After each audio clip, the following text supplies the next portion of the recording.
Friends, welcome to DS kitchen.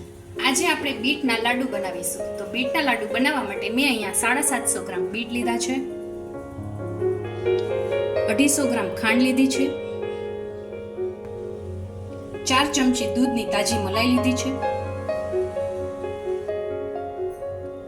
અડધો cup દૂધ લીધું છે,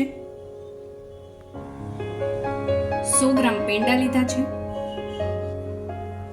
થોડા કાજુના ટુકડા લીધા છે. તમે અહીંયા તમારી પસંદગીનું કોઈ પણ ડ્રાયફ્રૂટ ઉમેરી શકો છો. લાડુને કોટ કરવા માટે ટોપરાનું ઝીણું ખમણ લીધું છે. સૌથી પહેલા આપણે બીટની છાલને અલગ કરી લેશું.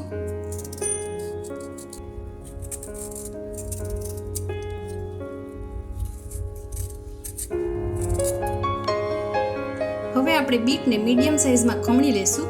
ખમણને આપણે બહુ ઝીણું પણ નથી કરવાનું અને બહુ જાડું પણ નથી કરવાનું, મીડિયમ સાઈઝનું રાખવાનું છે.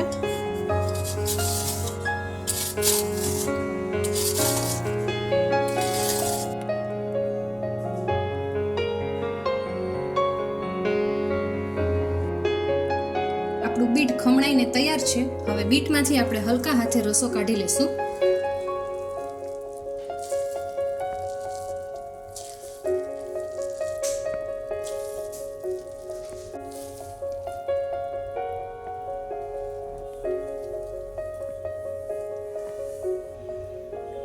આપણો જે બીટનો રસ નીકળો છે એને આપણે ફેંકીશું નહીં. એમાં આપણે ખાંડ, થોડા મરી અને થોડું મીઠું ઉમેરીને એક સરસ જ્યુસ તૈયાર કરીશું.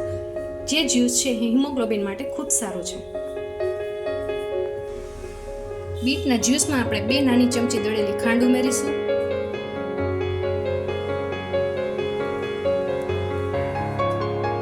એક ચપટી મીઠું ઉમેરીશું, એક ચપટી મરી પાવડર ઉમેરીશું અને બરાબર મિક્સ કરી દઈશું. જે લોકોને હિમોગ્લોબિન ઘટતું હોય તેના માટે બીટનું આ જ્યુસ એકદમ સારું છે. આપણે એક કડાઈમાં 2 ચમચી ઘી ગરમ કરવા મૂકીશું.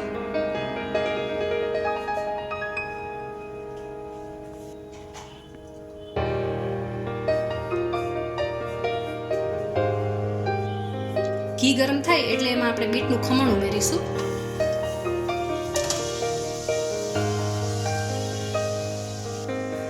સાથે અડધો કપ દૂધ ઉમેરી દઈશું.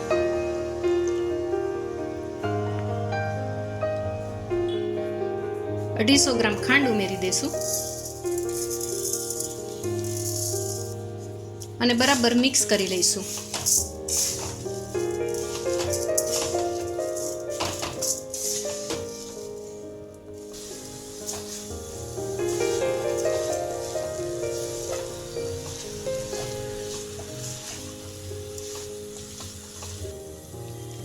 ખાંડ અને દૂધ બરાબર મિક્સ થઈ ગયા છે. હવે એમાં આપણે મલાઈ ઉમેરી દઈશું.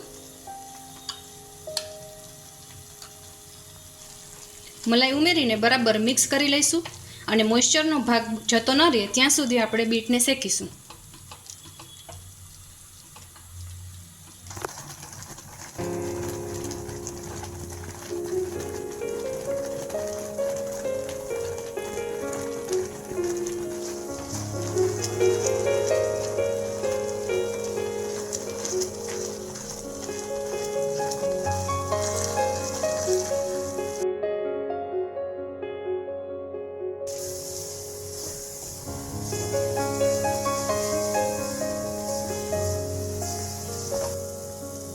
આપણું મિશ્રણ એકદમ ઘટ્ટ થઈ ગયું છે.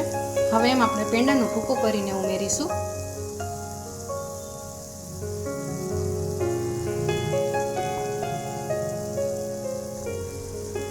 જો તમે અહીંયા પેંડા ન નાખવા ઈચ્છતા હો તો તમે તેને સ્કીપ કરી શકો છો. પેંડા નાખવાથી લાડુ એકદમ કણીદાર અને સરસ લાગે છે. પેંડાની જગ્યાએ તમે માવો પણ ઉમેરી શકો છો. સાથે આપણે કાજુના ટુકડા પણ ઉમેરીશું અને 5 મિનિટ માટે શેકી લઈશું.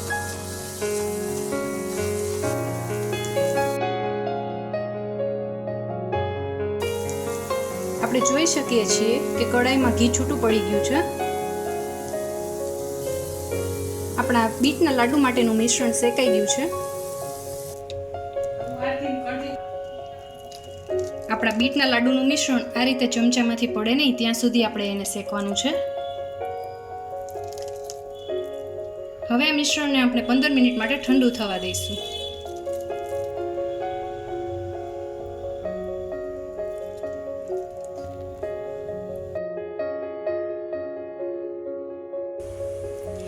હવે બીટના મિશ્રણને આપણે શેપ આપી દઈશું.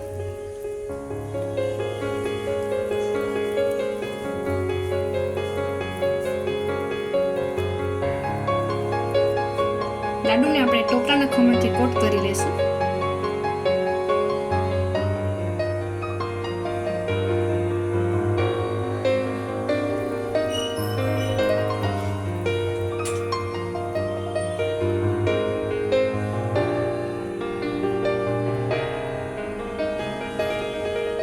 આ રીતે બધા લાડુને આપણે તૈયાર કરી લઈશું.